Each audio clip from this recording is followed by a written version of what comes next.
Dofus, ce jeu qui a marqué une génération entière de francophones, qui était à un moment le sujet numéro 1 dans toutes les cours de récré de France et d'ailleurs. On est des dizaines de millions à y avoir passé des heures, mais pourtant très peu à en connaître sa fin. Ça tombe bien, c'est le sujet de cette vidéo, et aujourd'hui je vais vous raconter la fin de Dofus. C'est une histoire que j'adore et j'espère que vous l'aimerez aussi. Le but ultime de Dofus, c'est de rassembler les œufs de dragon primordiaux, qu'on appelle justement Dofus. L'aventurier qui y parviendrait deviendrait l'égal d'un dieu. À sa sortie, tous les Dofus n'étaient pas encore en jeu et c'est principalement pour ça que les aventuriers, malgré des investissements colossaux, ne virent pas la fin de cette quête. Mais aujourd'hui, les derniers Dofus sont sortis et il est temps de voir la conclusion de cette belle épopée. Pour la compréhension de cette histoire, je vais vous plonger dans le périple d'un aventurier flamboyant, un héros magnifique, un des plus fabuleux, vous. Tout simplement. On va commencer par votre incarnation, alors installez-vous bien et n'hésitez pas à chercher à manger. Vous allez découvrir la plus légendaire, la plus merveilleuse et la plus épique histoire du monde des 12. Spoiler alerte, je vais vous dévoiler dans cette vidéo toute la trame principale de Dofus. Bon, maintenant que vous êtes prévenus, c'est parti. Votre histoire commence à Incarnam, une île transitoire entre les nouvelles âmes et le monde des 12. C'est le berceau de tous les aventuriers et disciples des 12 divinités. Parmi les Yop, les Sadida, les Eniripsa et plein d'autres trop cool, qu'on voit sur ces grosses statues là. Vous êtes un Eniripsa, c'est la meilleure classe du jeu, félicitations. À Incarnam, vous apprenez les bases de ce monde. Vous venez d'être incarné, et Ganymède, ce genre de grand aigle humain, vous explique que les 6 Dofus ont été dispersés dans le monde. Il vous faudra les retrouver car c'est votre destin. Vous venez d'arriver, vous avez plein de choses à découvrir, il y a plein de choses à faire ici à Incarnam. Et il y a plein de créatures mignonnes comme ce petit tofu ou ce petit bouffetou. Bon, faites gaffe, ça mord. À force d'apprentissage sur l'île céleste, vous vous sentez en bonne forme pour visiter le monde des 12. Vous êtes prêts pour le grand saut dans ce portail géant. À la 1, à la 2.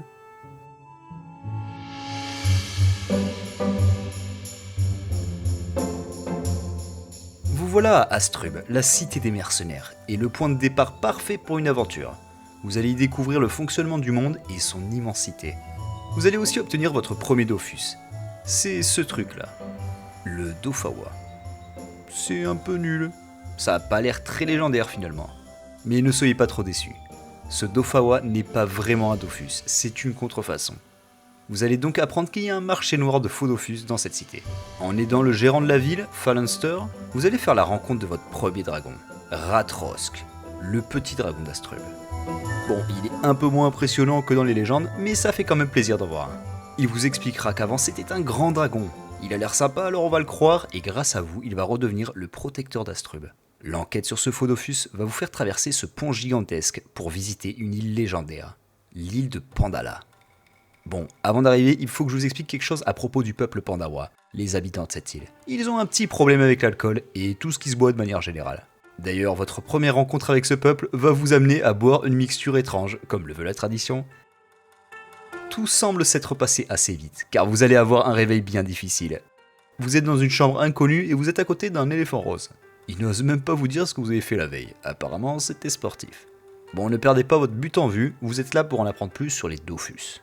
Vous allez vite apprendre qu'à Pandala se trouve un réceptacle sacré que le peuple protège depuis l'aube des temps. Bien caché derrière une cascade, ce réceptacle ancestral à la tête de dragon possède 6 bras, et ce n'est pas pour rien. Il est censé recevoir les 6 Dofus primordiaux de la légende. On connaît donc à ce stade où devrait se situer la fin de notre aventure. Bon, c'est bien d'avoir le socle des Dofus, mais le plus important c'est d'avoir les Dofus en fait. Et c'est pourquoi nous nous remettons sur la route. Une source sur Pandawa va nous mener à la personne la plus importante de toute cette aventure. Car c'est en creusant un peu que votre voyage va vous guider dans les profondeurs d'Amakana, et du monde des 12 en général. Les marécages nauséabonds. C'est une zone très sombre et qui sent pas la rose, remplie de crocodiles, de boue et de pluie. C'est dans cette zone perdue et pas très accueillante que vous allez rencontrer la sorcière la plus puissante du monde, qu'on appelle souvent la magicienne des marécages de manière très modeste. Voici Meriana. Meriana vous trouve bien téméraire à vouloir retrouver les 6 Dofus. Mais après tout, elle sent votre motivation et votre cœur vaillant en quête d'aventure. Vous serez peut-être celui qui fera la différence, celui qui sauvera le monde des 12 et rassemblera, comme la légende le veut, les 6 Dofus primordiaux. Ainsi, vous deviendrez l'élu du monde des 12, dit-elle. C'est après quelques explications sur notre place dans cette fameuse prophétie qu'on attaque les choses sérieuses. on va entamer notre grand voyage pour retrouver le premier Dofus. Sûrement le plus important car c'est d'ailleurs le logo du jeu, le Dofus Émeraude. C'est très simple, le Dofus Émeraude a été dérobé par une créature, que dis-je, un monstre légendaire du monde des 12, le terrible Dark Vlad. De là va partir une enquête épique pour retrouver ce monstre. Vous y visiterez son passé et tous ses contacts dans le monde. Vous essayez de le suivre à la trace mais il semble toujours avoir un coup d'avance sur vous. Une fois trouvé, on arrive face à un mur. Il est beaucoup trop fort pour un simple mortel comme vous. Alors on va devoir demander l'aide, la protection et les bénédictions de différents personnages légendaires du monde pour aller affronter enfin le terrible Dark Vlad, qui, d'après les légendes, a une puissance quasi divine. Même bien entouré, ça ne sera pas une mince affaire. C'est alors dans un combat d'anthologie, au-dessus d'Incarnam, là où notre aventure a commencé, qu'au milieu de l'espace, nous allons affronter le terrible Dark Vlad, ce monstre de puissance invaincu depuis des siècles. C'est une lutte sans merci où nous sommes transformés en dragons. Oui, en dragon, j'ai oublié ce détail, Meriana nous a donné ce pouvoir grâce au talisman de Prix Maradot. Et même avec la puissance d'un dragon, on va y perdre des plumes, des écailles plutôt. Enfin, il tape vraiment très fort quoi.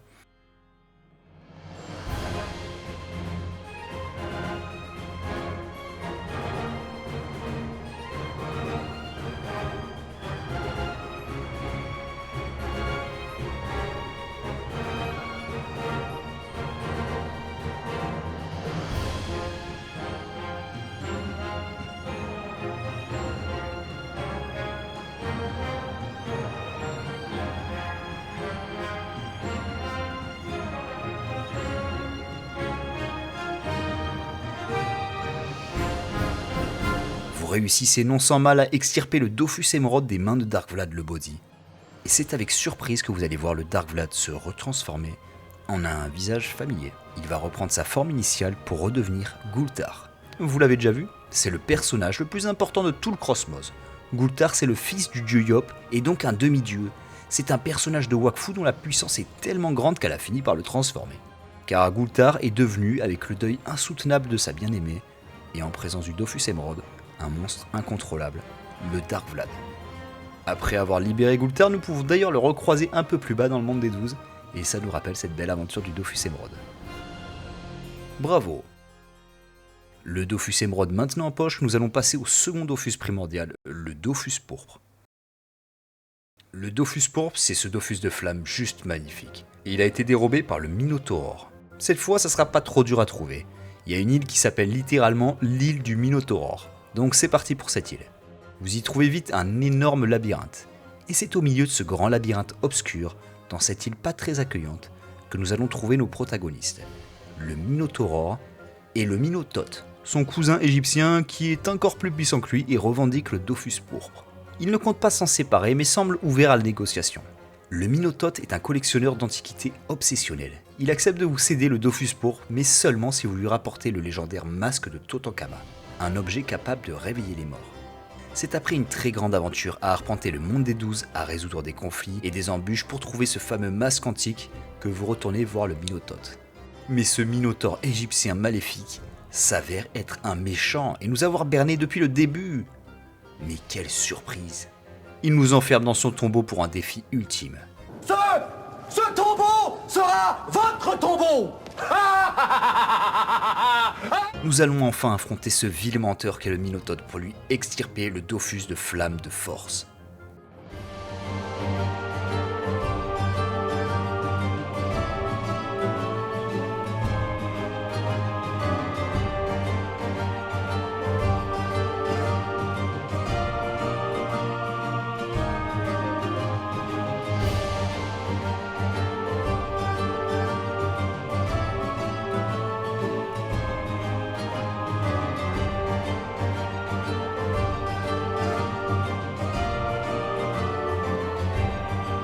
Vous avez gagné, vous avez entre vos mains ce Dofus d'Arouge magnifique, le Dofus Pourpre.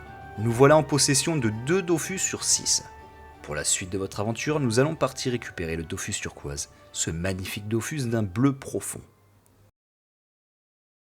Cette fois, c'est un peu différent, car pour la première fois, notre chemin va nous mener non pas vers un personnage légendaire, mais vers un dragon primordial qui est un corps vivant. Car oui, depuis le début, on a vu des œufs de dragon, mais on n'a pas vu le dragon qui allait avec. Et donc voilà à quoi ça ressemble un dragon.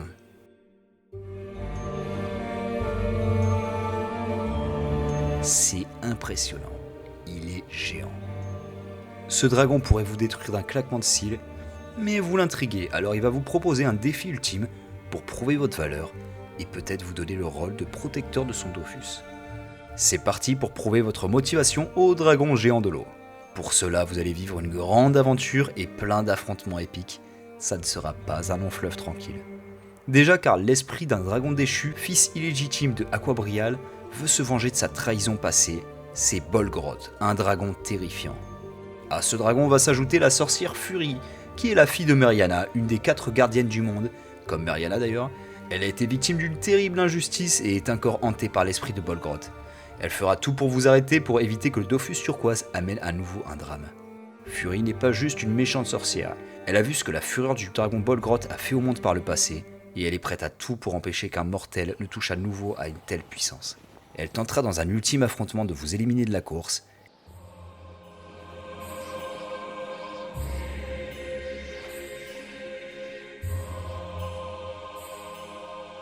Et c'est en déjouant tous ces pièges que vous allez enfin pouvoir récupérer, enfin mériter, de la part d'Aquabrial, lui-même, le 3e Dofus primordial, le Dofus turquoise.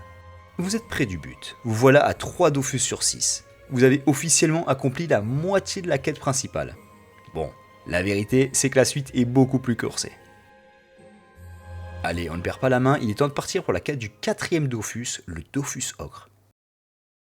À l'ouest du continent, il y a une île géante que vous ne pouvez pas vraiment louper. Elle s'appelle Otomai. Et ce n'est pas pour rien. Un alchimiste très réputé qui s'appelle Otomai a décidé d'habiter sur l'île. Et ce fameux Otomai est assez particulier, car il est en possession officiellement d'un des Dofus primordiaux, le Dofus Ocre que vous cherchez. Il semble lui parler de manière très étrange, comme s'il était vivant. Sa femme ayant disparu, on peut imaginer la folie d'une âme tourmentée par le chagrin. Parfait, au moins il n'y a pas besoin de le chercher. En allant voir Otomai et en lui parlant de son Dofus, il vous propose de l'aider dans sa quête la plus importante encore que son Dofus. Si vous en montrez digne, vous pourrez devenir le nouveau gardien de son précieux Dofus Ogre. Pour cette quête, vous allez donc devoir capturer tous les monstres existants sur le monde des 12 pour les répertorier et les conserver.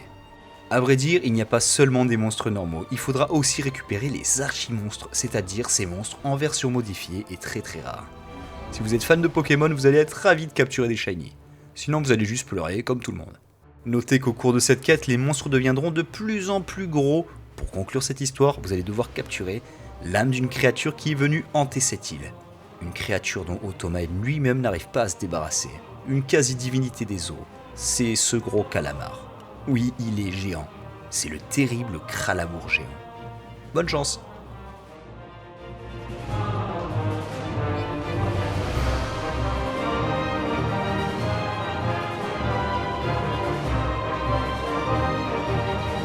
Sachez quand même que les premières créatures étaient beaucoup plus petites et mignonnes. Voilà, après avoir capturé ce gros calamar, vous allez ramener cette dernière âme, et vous allez donc obtenir toute la gratitude d'Otomai, et surtout son Dofus Ocre. Vous avez donc maintenant 4 Dofus sur 6. Sachez que ce Dofus a été le dernier mis en jeu en 2008, et le suivant est arrivé en 2017. Donc la plupart des joueurs de l'époque n'ont pas pu obtenir les 6 Dofus car ils ont arrêté le jeu avant leur mise en place. Pour faire patienter les aventuriers, une quête intermédiaire est alors apparue, la quête 4 sur 6. C'est à partir de là qu'une bande de roublards Kra a tenté de vous dérober. Pour protéger les Dofus et les dragons, vous allez devoir récupérer les souffles primordiaux. C'est l'occasion parfaite pour rencontrer les dragons que vous n'avez pas vus. Et oui, hormis le dragon de l'eau, vous n'avez pas vu la tête des autres. C'est dans cette quête ultime que vous allez voir la tête du dragon de feu Inimical, du dragon de l'air Aéraphale et du dragon de la terre Terracorial. Lui est malheureusement décédé. Mais heureusement pour vous, vous allez pouvoir communiquer avec lui en entrant dans ses songes grâce à la magie du grand Dracoliros, le maître des songes. Pour l'anecdote, en finissant cette quête, vous obtenez la soie chatoyante. Elle permet de créer ce qui est à l'époque la cape la plus rare du jeu. Car pour faire cette cape qui s'appelle la Dofusteuse, il fallait détruire 3 des Dofus primordiaux. Autant vous dire que c'était pas très rentable. C'est un peu comme détruire votre Ferrari, votre Lamborghini pour vous faire un joli chapeau Slippuck. C'est vraiment trop stylé, mais le faites pas. Bon, avec la mise en place de cette quête, la cape est devenue beaucoup plus accessible. Il y a des investisseurs qui ont dû manger leur chapeau, vraiment. Revenons à nos bouffetons et à nos Dofus. Il nous manque donc 2 Dofus pour arriver à 6, et c'est là que va commencer la quête du Dofus Ivoire. Ce Dofus a fait énormément parler de lui, et ce pour plusieurs raisons. Pour commencer, il y a plusieurs siècles, lors de la terrible guerre entre les deux cités les plus importantes du monde, à savoir Bonta, la cité des anges, et Brakmar, la cité des démons, les deux armées avaient en leur possession le Dofus Ivoire et le Dofus Ébène. C'est alors avec Joris, un personnage très réputé de la cité de Bonta, que cette quête va commencer. C'est encore une fois une véritable enquête qui va se mettre en place. On y découvre le personnage de Irkul, un héros de Brakmar terriblement puissant. Irkul, le boucher de l'aurore pourpre, celui-là même qui a assassiné le dragon Dardon Dakal, le gardien du Dofus Ivoire, et ce il y a des siècles. Irkul est de retour, et il veut l'Ivoire, non pas pour sauver le monde, mais pour soigner son âme noire et achever sa conquête. Cette quête sera une vraie course contre la montre pour récupérer le Dofus avant lui. Kirubim, qui est le père adoptif de Joris, et est aussi le demi-dieu Ekaflip, vous fait partir pour Ekaflipus, la dimension des Ekaflip. C'est magnifique. Dans cette dimension, derrière les pièges du légendaire Chat-l'œil, vous découvrirez un personnage assez inattendu et important dans votre quête. Un dragon. Le gardien du Dofus Ivoire lui-même. Dardon Dakal. Malheureusement pour vous, ce n'est en réalité que l'âme du dragon. Après avoir testé vos intentions, il va voir en vous un aventurier digne de confiance. Il va alors vous proposer de devenir le nouveau gardien du Dofus Ivoire. Pour prouver votre dévotion, il faudra que vous alliez demander clémence à la Providence pour lui redonner la vie. Vous l'aurez compris, ce n'est pas une simple quête pour récupérer le Dofus, mais c'est un combat contre la mort elle-même. Pour rencontrer la mort, nous partons donc pour Frigost, l'île gelée éternelle. C'est ici que dans un jour sans fin, une guerrière légendaire se bat pour repousser les invasions du monde des morts, l'Externam. Elle y garde un portail vers l'outre-tombe. Je vous présente Ilisaël, la guerrière forgelance. Elle est classe, hein. Dans sa lutte, elle s'est laissée posséder par les esprits, et c'est à vous de la libérer de l'emprise de ces esprits frappeurs. En l'aidant, elle nous permettra alors d'accéder à ce terrible portail vers l'Externam.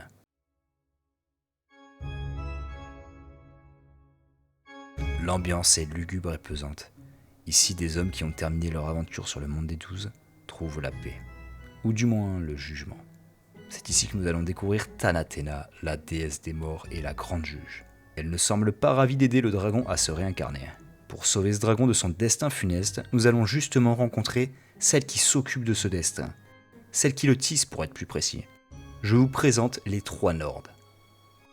C'est dans une grotte reculée de Frigost que se cache Cloturde, la plus jeune, qui place le fil du destin.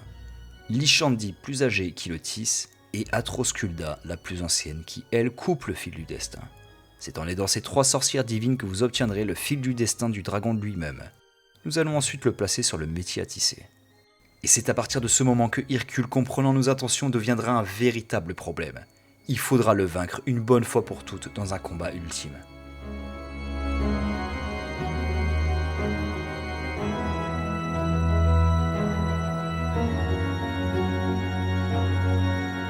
Le guerrier brakmarien vaincu, nous retournons voir Tanathena, la reine des morts.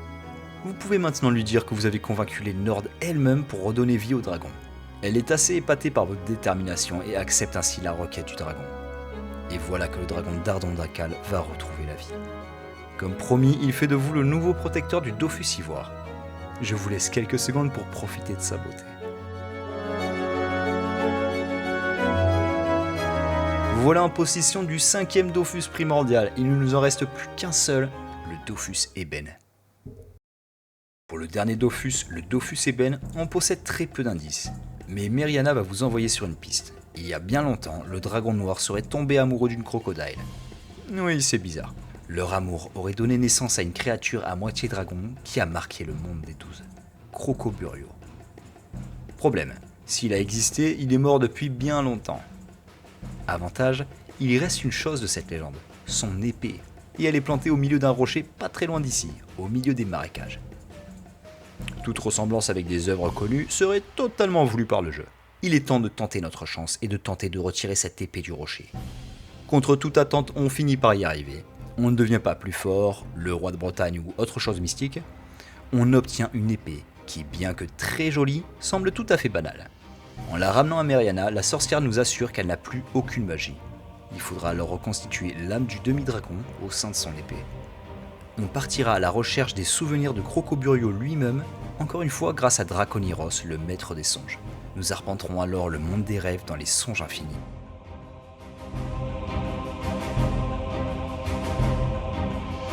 les profondeurs des rêves et des cauchemars, vous redonnerez petit à petit la puissance de la lame. Mais surtout, grâce à cette épée pleine d'énergie et après une grande enquête, on va retrouver la réincarnation physique de Crocoburios. Il se réincarnait dans cette jeune fille-là.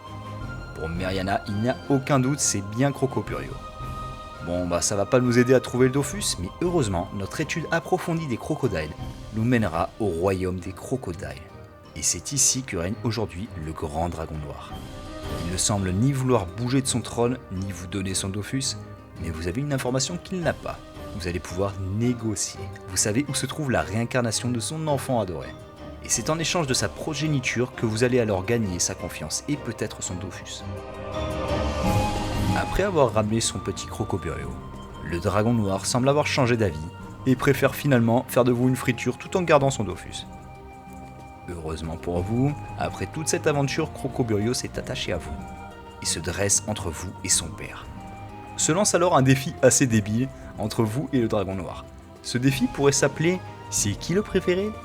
Vous savez le jeu qu'on fait avec les enfants ou les petits chiens pour savoir vers qui il se déplacera.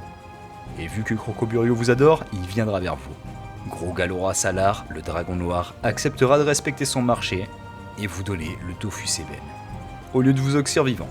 Quelle veine. Vous voilà donc en possession des 6 artefacts les plus puissants du monde de Dofus. Vous y êtes. Vous êtes bientôt à la fin de votre aventure. Il est maintenant temps de retourner à Pandala pour accomplir la réunification. Vous savez, dans la statue qu'on a visitée au tout début de notre aventure.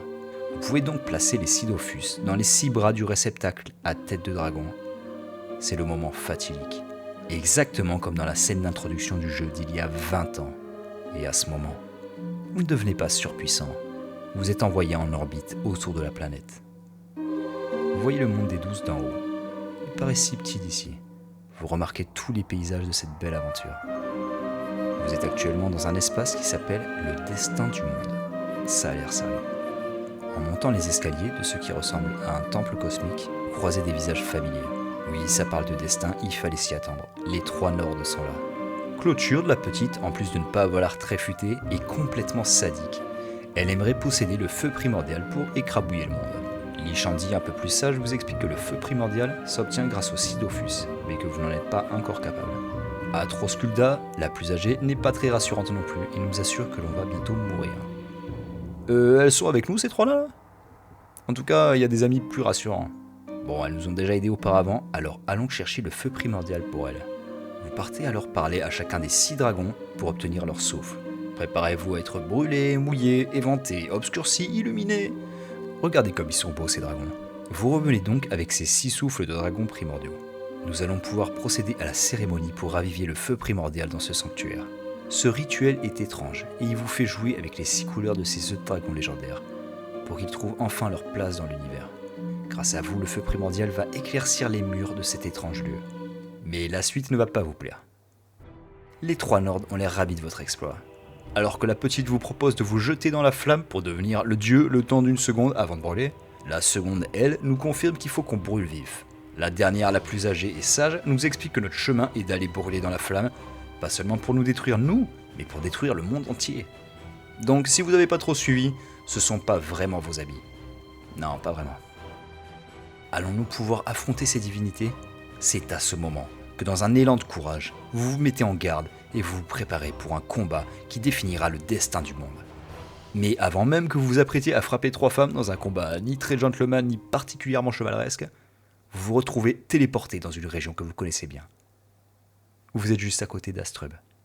Face à vous, vous voyez le premier dragon que vous avez croisé dans votre aventure. Enfin, en version méga chat bodybuildé. Il était tout mimi à l'époque. Voilà Ratrosk, le dragon d'Astrub. C'est un être qui a toujours fui le destin et est donc détesté des Nords. Il a choisi de vous extirper des griffes de ses mégéas pour éviter que les 6 Dofus tombent entre leurs mains. Enfin, ne criez pas victoire trop vite.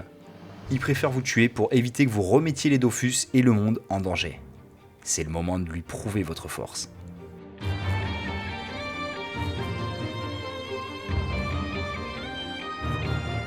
Après lui avoir remis les idées en place dans sa tête de dragon, Rastrog se ravise. Finalement, vous avez peut-être la force d'aller à l'encontre du destin et des Nords. Pour nous aider dans cette quête impensable, il y a une personne qui est toujours allée à l'encontre du destin. Une sorcière solitaire. La plus connue, la plus puissante du monde des 12. Elle vit à l'abri des regards dans les marécages profonds d'Amakna. C'est parti pour retrouver notre alliée favorite dans la quête des Dofus, Meriana. Malheureusement pour vous, arrivé à sa cabane, Meriana n'est pas à la maison. Son gobelin de compagnie vous explique qu'elle est allée faire la cueillette alchimique dans les marécages. Meriana, où es-tu? On a plein de trucs à te raconter. Ah, la voilà. Alors qu'on s'apprête à lui expliquer nos mésaventures avec les Nords, de terribles démons Kerd nous attaquent. Nous allons alors devoir nous battre. Avec nous, cet étrange dragon jaune qui parle avec la voix de... Meriana? Meriana est un dragon? Ça fait beaucoup de dragons dans cette histoire. Oui, je vous expose mon hypothèse. Meriana est la fille du dieu Enutrof, qui est lui-même un dragon. Donc voilà pourquoi elle se transforme comme ça. Voilà, c'est pas sorcier. Elle vous explique qu'il faut couper la toile du destin pour vous sauver de ce destin funeste. Oui, j'ai dit 2 fois destin, le destin. Je vous présente Rimanda. C'est une hypermage qui a déjà coupé la tapisserie du destin auparavant et va nous expliquer comment fabriquer un ciseau pour couper le destin. Ça doit coûter très cher ça. Bon, je vous le dis tout de suite, ça va être très compliqué à fabriquer. Pour les ingrédients, vous allez devoir aider ces 2 déesses des glaces de Frigost. Allez, dites-moi en commentaire, vous êtes plutôt Maewyn la mouette ou Galaciel la... pingouin? Vous allez aussi devoir affronter ces 2 maîtres du temps. Allez, dites-moi en commentaire.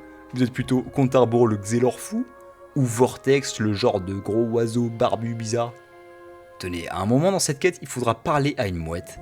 Et pour cela, je vous présente Droupik, mon personnage préféré dans Dofus. C'est un petit chien avec un cactus sur la tête que l'on peut trouver sur absolument toutes les maps de Sarache, l'île du désert. Il est là aussi, là... Et son dialogue quand vous lui parlez est toujours le même. Vous savez quoi? Je suis content. Kawaii! Sérieux, il a tout compris ce toutou. Mais à un endroit précis de Sarache, vous verrez cette mouette. Ce n'est pas une simple mouette, c'est Droupik. Pour la première fois, son dialogue va changer. Il va vous dire « Vous savez quoi? Je suis pas content. » Regardez cette tête, on dirait qu'il vient de faire le Vietnam, ce piaf. Bref, il va vous transformer en mouette pour communiquer en langage de mouette avec une autre mouette, tout ça pour trouver des trucs pour fabriquer le ciseau. Mais ce qui compte vraiment, c'est que maintenant, vous connaissez Droupik. Maintenant que vous avez le ciseau, on va parcourir le monde des douces pour couper les fils du destin. Ça a l'air métaphorique et pourtant c'est très réel. Un peu trop peut-être. Sur votre chemin dans votre coupe de fil, vous allez croiser Septange, un veilleur qui vous explique que le monde ne sera pas détruit tout de suite. Il vous invite d'ailleurs à rejoindre son ordre pour défendre le bon déroulement du temps. Un ordre dicté par le dieu Xelor lui-même, dieu du temps. Bon, c'est pas le moment d'adhérer à une association Xelor ou je sais pas quoi. Vous aurez pas mon argent! Allez, les fils sont coupés, il est temps d'en découdre avec les 3 Nords.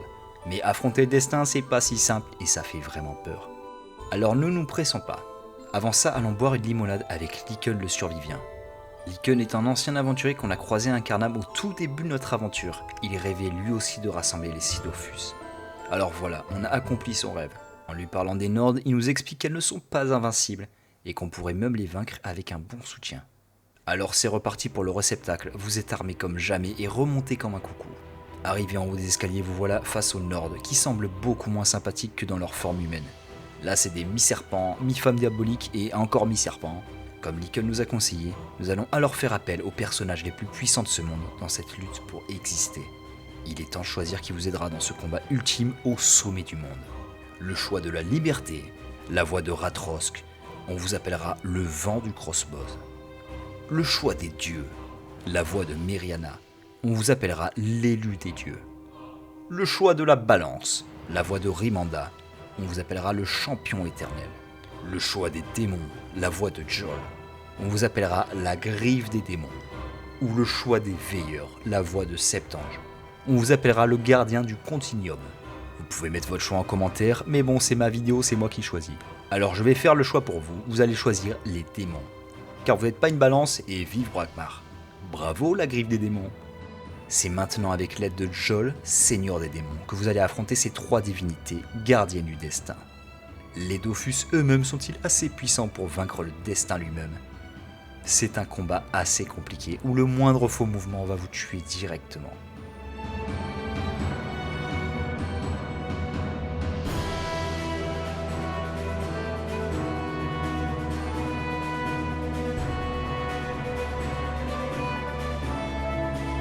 Ah oui, quand vous avez réussi à tuer les 3 Nords, ce n'est pas fini. C'est la colère de Nord elle-même qui entre sur le terrain. Ce dragon à 3 têtes, oui oui. Il est très méchant aussi, alors bonne chance.